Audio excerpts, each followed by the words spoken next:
Bueno, me presento nuevamente. Mi nombre es Gloria como el himno nacional, viveros como las plantas. En el día de hoy voy a estar con ustedes en un tiempo que nunca más vamos a poder rescatar. Tú no vas a poder rescatar el tiempo que estás dando en este momento, así que vamos a hacer que valga la pena.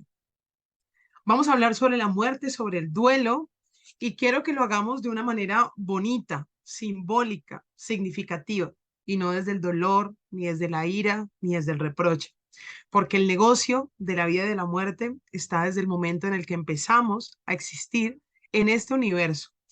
Hay un sabio o una sabia que escribió algo muy lindo, no recuerdo su nombre, y decía, a veces nos olvidamos que estamos viviendo una experiencia humana y espiritual, pero nosotros, literal, estamos solo en un proceso, y el proceso está siempre entre el yin y el yang, entre lo bueno y lo malo. Aquí vamos a tratar de hacer un ejercicio de que no necesito que nos coloquemos de acuerdo en cómo tú ves la muerte, cómo la veo yo, absolutamente nada, nada de eso. Lo que vamos a hacer es tratar de encontrar puntos intermedios donde mientras estés escuchando esto, tú dices, esto me sirve, lo tomas, y lo que no te sirva, déjalo ir sin problema. Porque quizás lo que más duele en los procesos de duelo, de cualquier proceso, de pareja, de pérdida de trabajo, de muerte y de soltar lo que éramos antes y somos en el día de hoy, es que queremos seguir insistiendo en que las cosas sean tal y como eran en el momento en el que nos sentíamos bien. Pero la vida no es así. Es más, desde el principio de la historia hemos estado en un duelo constante. Desde la creación, piénsalo como una historia del libro más antiguo y famoso. Estaba en el paraíso, había un árbol. En el árbol lo hizo quien creó el mundo. La serpiente también. Adán y Eva también eran creados por quien hizo el mundo. ¿Tú crees que quien hizo el mundo fue tan tonto de no saber que la serpiente iba a influenciar para que se comieran la manzana? Es más, del que tanto denigramos que está abajo o arriba en el fuego, también fue una creación. Es más, fue el ángel mimado. ¿Tú crees que él también no sabía que su hijo mimado se iba a torcer? Pues quiero que sepas que al final es la dualidad. El lanzamiento del paraíso, cuando nos lanzan y nos sacan del paraíso y quedamos en el mundo caído, sea como le llames, pues aquí está el yin y el yang. Tú nunca sabrías sobre el deseo de volver al paraíso si no fuera porque fuiste expulsado. La mayoría de los seres humanos entendemos por pérdida. Cuando pierdes un ser querido en tu vida, empiezas a valorar con más profundidad a tus seres que están vivos. En las relaciones de pareja es lo mismo. Cuando pierdes una relación de pareja, empiezas a descubrir lo importante que es amar a profundidad y dejar de darte de manera descontrolada. En el vientre, estábamos en un vientre, en una zona de confort, pero para poder vivir teníamos que salir. Y mientras sale cualquier bebé, siempre llora y grita. Ese es el duelo. Desde que nacimos y la forma en la que se creó el mundo está desde la pérdida. Tengo que perder para crecer. Si no pierde la matriz, el útero, no sale de ahí, se hubiera podido quedar ahí. Y si un bebé se queda más de 9 meses, se desarrolla después de 9 meses todo su sistema de esfínter, defeca y puede matar a la madre, a quien le dio la vida.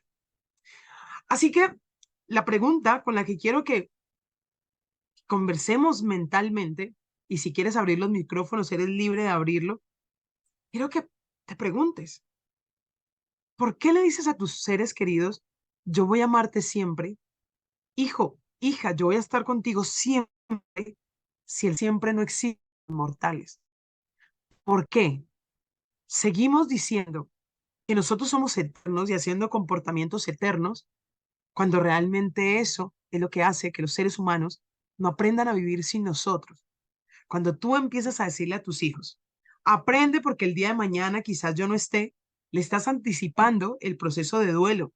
Hay gente en las familias que dice, no, no hablemos de muerte, pero hablar de muerte contribuye un montón para el crecimiento humano, para que los seres se recuerden que no son eternos. Al contrario, hacemos cosas tan nefastas como decirle a un hijo, cuando yo me muera, todo esto es suyo y yo me estoy sacrificando por ustedes. el hemisferio cerebral consciente, este lado, procesa como, ay, no, pues yo no quiero que mi papá se muera, ni mi mamá se muera para tener sus cosas. Pero el hemisferio cerebral inconsciente dice, ¿cuándo será que se muere mi papá y mi mamá para yo tener todo esto? Si a mí me dicen que cuando alguien se muera, todo esto es mío, en el fondo de mi ser, estoy creyendo que eso me pertenece y que yo no necesito conseguir algo para tener lo que yo ya tengo. Así que quiero que me escriban en el chat.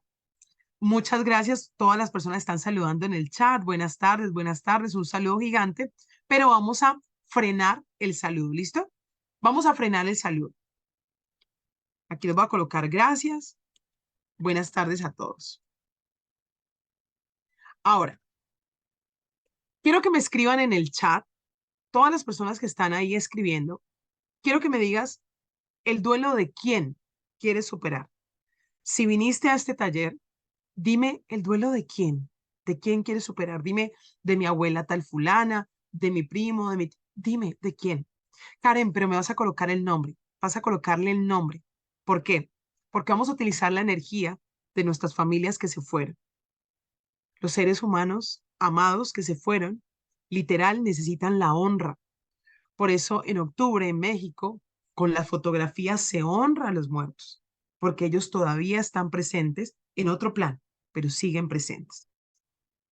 Así que bueno, vamos hoy a utilizar el duelo utilizando la energía bonita de los tíos, de Javier Gualteros, de Luz Medina, que falleció hace un mes, de Paula Arias y mi bisabuela Maestre, de la abuela Ana, del hijo Carlos Andrés, de la abuelita Rosa Farfán, de Bárbara Ducuará, del tío Juan Pablo, de la abuela Marina Camargo. Bueno, hay gente que todavía no ha perdido, de mi abuelo Ramiro Cárdenas, de mi exnovio llamado Sney, de mi abuelo Carlos Benavides, de mi padre Rubiel Vanegas, Roberto Hernán, de José Triana, de los abuelos Etilvia y Santiago, de la tía Claudia Marcela, del abuelo Ramón Daza, de Mercedes Gasca y de Ricardo Fernández, de Juan Carlos y la tía Marina. Bueno, pues honramos a todo este listado de personas que se fueron a otro nivel y vamos a tratar de, con el respeto que requiere el proceso que estás superando en este momento, voy a darte mi punto de vista de cómo podemos utilizar la inteligencia emocional para superar un poco el dolor. El dolor nunca se va a quitar, nunca. Y de antemano quiero decirte, el dolor de perder un ser querido, de un ser amado, no se puede quitar. Lo único que se puede hacer es encaminar el dolor hacia una energía mucho más positiva que no te abrume, que no te detenga y sobre todo que no te enferme. Hay familias donde se muere un ser querido y en un plazo de un año, año y medio se empieza a morir otros seres queridos. Hay gente que dice, no, nos cayó la maldad, nos cayó la roya. No, no, no. Es que cuando los seres humanos no saben vivir duelos, el sistema inmune se debilita. Y cuando se debilita el sistema inmune, como hay demasiados iones negativos, en la casa donde falleció la persona o en la situación donde aconteció la familia, pues empezamos a vibrar en una energía que corresponde a la energía de la oscuridad o de la muerte, por decirlo así. Porque nosotros vemos como la vida, como energía, como ion positivo, y vemos la muerte como oscuridad. Por eso la mayoría de la gente en duelo se viste de negro, porque el color negro es la noche. Y cuando llega el bautizo, nos colocamos colores blancos porque es el nacimiento. Las personas que creemos que en duelos y en funerales deberíamos de utilizar todo blanco, es quienes estamos seguros de que la luz está al otro lado, de que tenemos otras oportunidades. Y esto no tiene nada que ver con si crees o no en la reencarnación. Pero científicamente lo que sí existe es la transformación de la energía. Nuestros seres queridos nunca se mueren, nunca. Por eso nos amenazan con bombas atómicas, porque es la minúscula parte del universo. Tus seres queridos permanecen científicamente en el espacio. Pero bueno, vamos ahí a hacer un parecito para poder irte mostrando cositas, ¿listo? Así que bueno, la familia Báez y Anunciación Cárdenas y Antonio Cáceres y David Ortiz. ¿Listo? Bueno, voy a compartir pantalla y voy a empezar a proyectarles o hablarles acerca de lo que representa la vida. Los seres humanos, cuando vemos este tipo de imágenes, que es el latido del corazón, quiero que también lo procesemos como la existencia. El ser humano siempre debe estar viviendo en la fluctuación entre lo bueno, lo negativo, lo que tiene luz, la oscuridad, los momentos de felicidad, los intermedios, la estabilidad y finalmente se termina en un encuentro con luz. A mí me gusta muchísimo esta imagen del sistema científico, ¿no? Porque termina con un punto de luz. Las personas que han regresado de la muerte, que han tenido muertes cortitas, estuve una vez en un taller y cuando terminó un taller, me llamó una persona y me dice, yo sé que eres un alma antigua. Yo le decía, ¿de qué me estás hablando? Me decía, es que cuando a mí me decretaron muerto durante 4 minutos. Entonces me dice, me decretaron muerto durante 4 minutos y me pasó una experiencia similar a la de la película Soul. Hay una película bellísima, Soul, Soul, creo que está en Disney, que habla acerca de la forma en la que procesamos la muerte y habla sobre que somos almas que estamos pasando exámenes. No hablan de reencarnación como tal, pero lo que dice es los seres humanos como energéticamente vamos transformándonos. Entonces, físicamente, cuando los seres humanos nos morimos, lo que se va en términos científicos es el alma y el alma está detrás de tus ojos, que tiene una relación con las emociones, la forma en la que ves las cosas. Hay gente que dice, no, lo último que se detiene es el corazón. No, el cuerpo se puede seguir moviendo. Hay gente que se muere y el cuerpo sigue moviéndose. Atómicamente, cuando tú te sientas mucho tiempo en un lugar, tus células muertas se quedan en el lugar. Entonces, un perro, cuando se echa mucho tiempo en un espacio, otro perro no se echa en ese lugar porque hay evidencia de que ese lugar le pertenece. Cuando alguien se muere, quiero que pienses en que cuando alguien se muere, si tú tomas este buzo, este abrigo, y tú lo llevas a medicina legal durante 5 años, pueden todavía sacar partículas de mi ADN y descubrir o sacar un clon de mí mismo. Por eso es que los presuntos asesinatos no se pueden cremar. Entonces tú vas a decir, ay, entonces, pues resulta que entonces, de esa manera, cuando tú piensas en, se me murió un ser querido, y tú empiezas a tener movimientos, los que son recientes. Entonces dicen, es que yo siento que todavía pasa, yo todavía siento su olor, yo todavía siento que la persona está ahí. Efectivamente, si coges un aparato electromagnético y apuntas en toda la casa donde estuvo esa persona, pues efectivamente están ahí. Todas las personas, es más, en esta charla, Francisco, Nona Mercedes, todos los que ustedes nombraron están presentes y siguen presentes. Atómicamente, energéticamente, todos estamos. Si quitamos reencarnación o paraísos, atómicamente, perdón, todos permanecemos. En caso de que pensemos en la sangre, pues de que llevan la familia, pues epigenéticamente también estamos unidos. Entonces, cuando los seres humanos empezamos a pensar en, entonces, ¿cómo hago para superar el duelo? Tenemos que pensar en que para superar la pérdida, lo que hay que entender son las etapas del proceso de pérdida. Veamos primero los procesos de pérdida normal y después vemos los procesos o etapas de duelo. Según Kabler-Ross, no sé si lo pronuncié bien, pero este autor dice que los seres humanos, cuando tenemos etapas de duelo, tenemos subidas y bajadas. Una energía que constantemente nos hace bajar cuando hacemos una pérdida, por ejemplo, en este caso de muerte de un ser querido, es la negación. La negación, la sorpresa y el miedo. Hay gente que es como que, ¿en serio? O sea, le dan la noticia, queda en shock y hay ocasiones en las que siguen guardando el número telefónico de que psicológicamente se imaginan que el ser querido aún está, le escriben a Facebook y a Instagram y publican cosas como si no se hubiera ido y literal se hacen engaños emocionales, tales como todavía está vivo y no nos hemos encontrado. Está de viaje o está en una casa en la que yo casi no voy. Cuando su mente los trae de manera consciente, cuando los trae de manera consciente, se empieza a generar un sentimiento de ira, de indignación y de resentimiento. La ira hay de diferentes maneras. Es como, puede ver como sentimientos de, ay, Dios, ¿por qué es así? ¿Por qué se lo llevó? Y entonces entramos en análisis profundos de, ¿y si esa persona era buena? ¿Por qué no se mueren los malos? Y uno siempre se pregunta, ¿y es que acaso la muerte se trata de buenos y de malos? La muerte es muerte y la muerte no se olvida de nadie. No le importa ni tu cuenta bancaria, ni de cuántos amigos tienes. La muerte es la muerte y es un proceso evolutivo. Como nadie ha venido del otro lado a decirnos que allá es bonito. Si vinieran de allá y nos dijeran, o nos llamaran desde el otro lado y nos dijeran, mi hijo, hija, nieto, esto está tan bueno, véngase, todos nos tiraríamos de un puente para ir a ese lugar. Pero como lo que más nos duele es el miedo y la incertidumbre, porque no sabemos qué hay al otro lado. Y la incertidumbre es lo que nos genera ira, porque no sé qué hay del otro lado.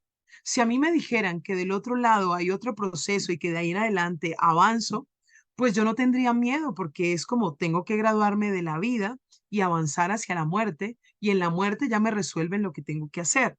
Pero mientras nosotros no tengamos respuesta científica, fotográfica y publicaciones de Instagram de la muerte, pues nosotros vamos a tener siempre indignación y resentimiento porque creemos que no se merecía nuestro ser querido esa situación. Aquí quiero que pienses en que a veces cuando estamos en, no solo es como que, ¡pan!, se me muere mi ser querido, yo tengo una negación y aparte de la negación me da ira de la forma. Entonces empezamos a decir, no se merecía ese tipo de muerte. Es que lo cogió un carro y se trituró. Entonces, cuando pensamos en el cuerpo y pensamos en la forma en la que quedó, en cómo se descompuso, en que estaba en su mejor momento, que era una persona bellísima y no lo merecía, los seres humanos empezamos a decir, ¿por qué? No lo merecía. Y claro, a uno más le indigna ahora cuando los medios de comunicación o la gente anda con celular y hace fotografías de esos cuerpos que no solo son cuerpos, sino que son almas de personas que nos representan. Así que esos momentos se hacen mucho más difícil porque no solo es la ira contra esa incertidumbre, ese miedo o ese Dios, sino la ira de la forma en la que sucedieron las cosas. Cuando siempre estamos buscando responsables, es que echar culpables es mucho más fácil. Cuando uno dice, uy, es que esa persona me lo quitó, es que esa persona lo mató, es que fue por culpa tuya. Pero cuando decimos, fue así como lo determinó. Por eso la gente cuando empieza a tener fe, pero una fe vivida, una fe mucho más profunda, la gente le queda más fácil los procesos de duelo. No significa que no llore. La gente que tiene fe no solo es de religión, la gente que tiene fe y convicción espiritual de que acá fuera de nosotros hay un espíritu, llámelo como lo llames. Cuando la gente tiene una fe y una certeza, siempre hace, no lo puedo resolver y lo entrego al universo. Cuando seguimos llorando y negándonos a una realidad, estamos sufriendo nosotros, llenándonos de veneno, cuando ni siquiera sabemos si al otro lado la persona está pasándola bien. Por eso se empiezan a buscar personas, consultas esotéricas, van a donde videntes, van a donde brujas, o hacen meditaciones, catarsis o hipnosis, y se ha comprobado que en ocasiones, cuando logran generarle una comunicación o un acto simbólico donde en un sueño o una experiencia esotérica, la persona ve a la otra persona bien, o sea, la ve bien, la ve sonriente, vestido de blanco, no sé qué, la persona suelta el proceso de ira y empieza el camino del duelo de una mejor manera. Pero si sigues generando pensamientos distorsionados de reproducir las escenas de dolor, si empiezas a imaginar que esa persona está en el infierno y que se ha quedado dando vueltas y que no ha encontrado el camino y prendes velas y pones fotos, pues empiezas a generar pensamientos distorsionados que te incapacitan para soltar lo que ya no está. Lo que tenemos que desprendernos es del cuerpo. El ser humano no es cuerpo. Nosotros somos alma y espíritu. Y el día que lo entendamos, vamos a afrontar desde el duelo físico. Yo ya no soy joven, yo ya soy una mujer adulta y empiezo a procesar el desprendimiento de que todos los días no estoy cumpliendo años, que yo estoy perdiendo años, que seguimos utilizando de manera creativa. Ay, celebremos su cumpleaños. Nosotros no celebramos años, celebramos que aún estamos vivos, pero estamos más cerca de la muerte. Y como la muerte es una fila donde nadie sabe quién está delante, nos preparamos, padres de familia, para que los hijos nos entierren, para que los hermanos mayores entierren a los menores entierren a los mayores. Pero cuando te leo el mensaje que dice, estoy superando la pérdida de mi hijo, por eso dicen que la pérdida del hijo es tan difícil, porque tú te preparaste mentalmente siempre para dar vida y que cuando tú te murieras, eran tus hijos los que te iban a enterrar. Pero uno nunca piensa que va a ser dador de vida y también va a haber la muerte y despedida de los hijos o de las hijas. Así que la ira es ego, es ego. Tenemos ego cuando sentimos dolor. Y en el fondo, cuando sentimos dolor, que es el proceso, es una cúspide, la ira es un sentimiento que te da mucha fuerza y empiezas a golpear las cosas y empiezas a tirar las cosas y empiezas a gritar y empieza tu cuerpo a sentirse, te vuelves duro y el corazón se te empieza a endurecer. Pero vas a tener que bajar de allá porque de la ira en inteligencia emocional lo único que queda es gastritis, úlceras, cáncer. El cáncer en el pecho, en la parte alta, es culpa. Sientes una responsabilidad por esa muerte. Y cuando está del abdomen o de la boca del estómago hacia los genitales, es un cáncer de dolor. La mayoría de la gente que experimenta procesos de muerte de seres queridos está muy cerca de generar enfermedades. Y la razón es por la descompensación física.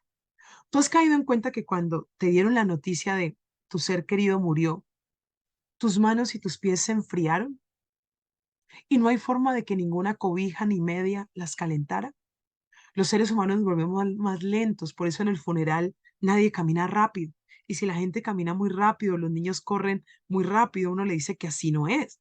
Nadie saluda con efusividad en un funeral, porque el cuerpo se vuelve lento, la imagen, la caída del rostro, los ojos son cabizbajos, pierdes fuerza en el rostro y se oscurece nuestro pecho, nuestro rostro, nuestro cabello se cae, pero es el estrés y es el estrés de contener lo incontenible, que es la inminente muerte, la que sabía que iba a llegar, tarde o que temprano.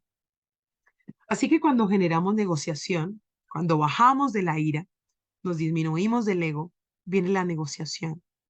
La negociación es un sentimiento de desconsuelo, literal, de ese sentimiento de decir, ¿cómo negocio este dolor, no?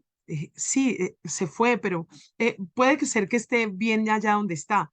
Sigo sintiendo incertidumbre, pero negocio el dolor. Empiezo a sentir como que, ay, bueno, menos mal, alcanzó a graduarse, menos mal, alcanzó a ver a sus hijos, y empezamos a fluctuar entre el dolor y las pequeñas experiencias. Lo alcancé a ver antes de irse. Sin embargo, hay días en los que te vas a levantar y cuando te levantas y te estás levantando con sentimientos de depresión, ¿por qué no se le coloca ansiedad?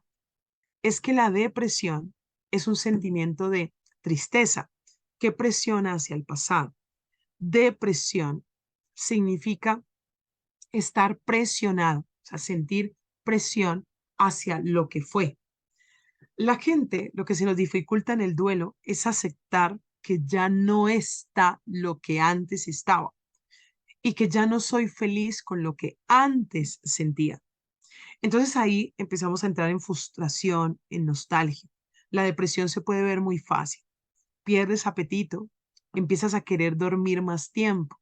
La razón por la que los seres humanos en estado de depresión duermen tanto es porque cuando duermes te pierdes la noción del tiempo. Y cuando pierdes la noción del tiempo, pues se te hace más rápido y estás esperando que pasen muchos días para algún día levantarte y ya no sentir dolor. A la gente en depresión, la mayoría de la gente lo fuerza, ¿no? Y le piden a uno como por favor, deja de llorar, ya pasó un año. Pues sí, es que 365 días son bastantes, pero los duelos, te vuelvo a insistir, el dolor nunca se te va a quitar. Es después de los 8 meses, lo que hay que tener cuidado es con no tener el mismo nivel de tristeza de antes. Pero hay gente que hace duelos retrasados. Al principio, eh, hacen euforia, fingen que no les duele, beben, se drogan, se divierten y después, pues empiezan a vivir el duelo, la tristeza, la frustración y la ira, la empiezan a sentir más adelante. Entonces, cuando uno dice, ay, pero llevo un año, bueno, un año de duelo consciente. El duelo consciente es un duelo de conversar con los difuntos en una silla vacía, de escribir una carta, de dejar de decir no debió haber sido así, de dejar de reprocharle a Dios. Esos son los duelos sanos. Pero mientras estés en estados de negación, los duelos seguirán estando retrasados. O sea, el duelo se puede decir que puede suceder entre 4 meses, 8 meses, un duelo eficiente y eficaz. Pero como el ser humano fluctúa entre negación, ira y negociaciones, no sabemos cuánto va a durar. Así que, por favor, los que estamos aquí, aprendamos a respetar los duelos de los demás.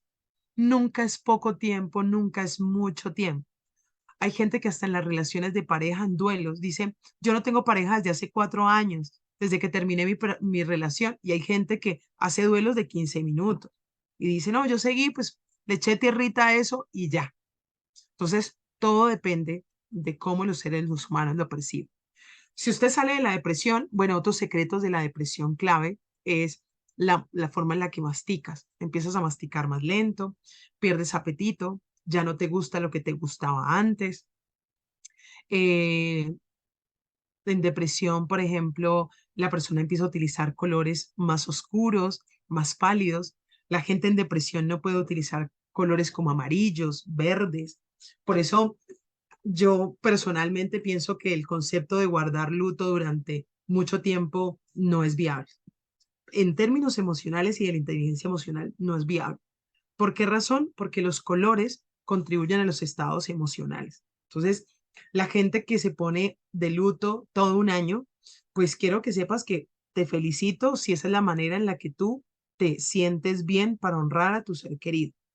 Pero yo no creo que tu ser querido al otro lado del mundo o del otro lado del universo o en otro plano terrenal o desde el paraíso esté deseando que tú andes súper triste con un color que no solo se ve elegante, o sea, lindo, el negro bien llevado se ve elegante, pero el negro cuando es de duelo se ve nostálgico y tienes esa vibración. Imagínate verte todos los días al espejo y estar oscuro. Es como decir, desde que se cerró esa puerta, yo vivo en estado de oscuridad. 365 días, recordándote frente al espejo. Una pérdida es seguir vibrando en sentimientos de pérdida y muerte, literal.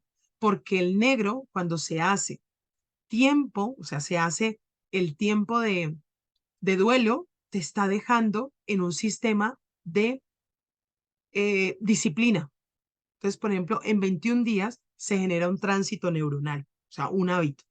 Entonces, imagínate si durante un año tú puedes generar 17 cambios, pero si tú sigues vestido de negro durante 17 cambios celulares o de tránsito neuronal, pues estás vibrando demasiado bajo y la probabilidad de enfermarse es mucho más alta.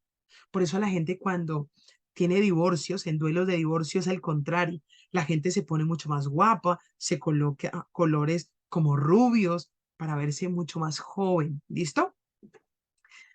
Y finalmente, cuando sales de esa etapa de depresión, lo que sigue es la aceptación. Cuando tú dices, sí, mi ser querido murió.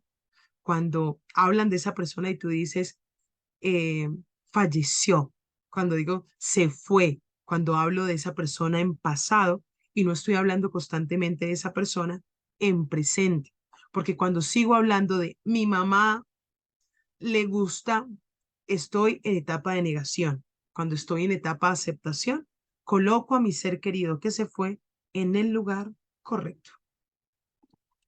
Quiero que pensemos en que en este momento le damos la bienvenida a todas las personas que se han ido conectando. Arrancamos con 32 personas y ya tenemos 73 personas en el chat.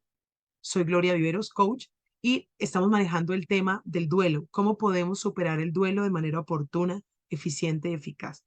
Si quieren hacer una pregunta, por favor, escríbanla en el chat porque nos quedan 24 minutos y en estos 24 minutos el objetivo es llevarnos pautas y técnicas importantes de inteligencia emocional para matizar el dolor, no para quitar el dolor, para matizar el dolor y poder superar el duelo de una manera más eficiente y eficaz. ¿Listo?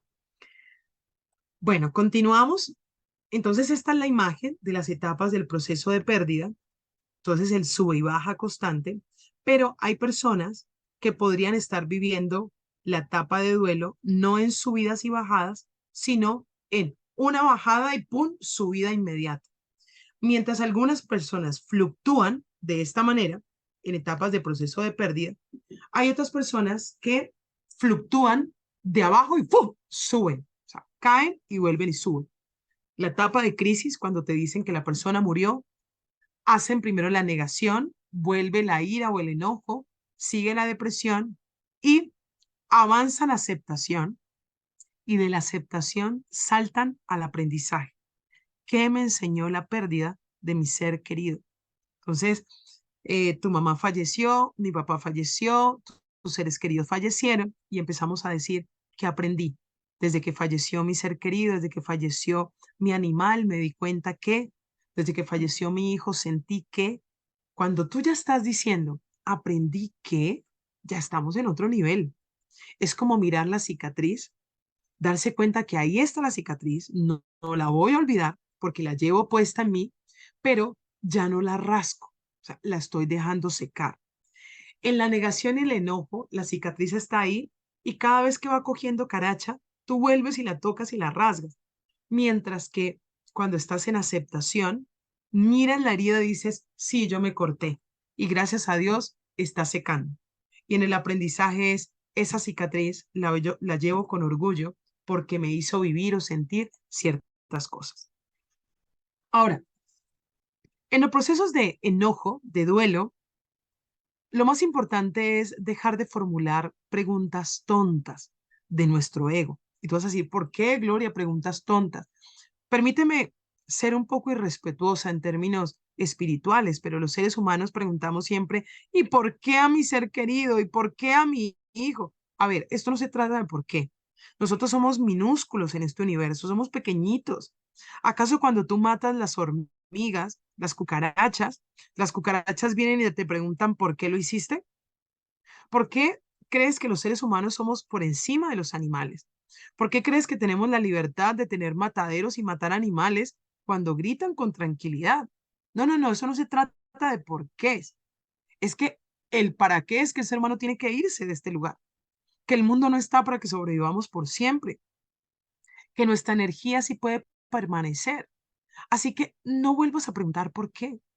Empieza a preguntarle al universo, a Buda, a Alá, a Jehová, ¿para qué?